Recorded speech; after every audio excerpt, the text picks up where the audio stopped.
तर पारोळा नगरपालिकेत भाजपकडून नगराध्यक्ष म्हणून कामकाज पाहिलेलं आहे करण पवारांनी। त्यांना जळगावमधून उमेदवारी घोषित करण्यात आलेली आहे।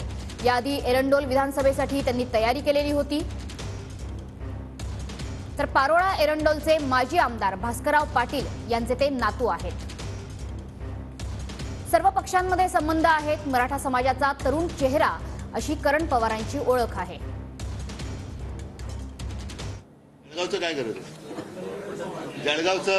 जळगावला करण पवार आपल्या समोर बसलेले आहेत आणि उर्मेश दादा आणि सगळ्या माझ्या सहकार्यांनी ललिताताई पण सोबत आलेल्या आहेत, त्या वैशालीताई आहेत, सगळ्यांनी मिळून त्यांचं स्वागत केलेलं आहे। आणि मला खात्री आहे की जळगावमधून यावेळेला अस्सल शिवछत्रपतीचा भगवा झेंडा लोकसभेवरती गेल्याशिवाय राहणार नाही।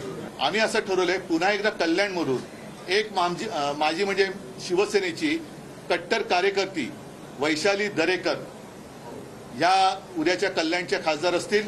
सर्वसामान्य कुटुंबातल्या दरेकर ताई आहेत आणि त्या सुद्धा या आता जे मोठी केलेली लोक आहेत त्यांना टक्कर देऊन तिथला तमाम जो शिवसैनिक आणि शिवसेनाप्रेमी मतदार आहे तो त्या मस्तवाल गद्दारांना गाडल्याशिवाय राहणार नाही। म्हणून कल्याण डोंबिवलीमधून मी वैशाली दरेकर राणे, त्याच्यानंतर हातकणंगलेमध्ये आमचं सत्यजित पाटील यांचं नाव मी जाहीर करत आहे।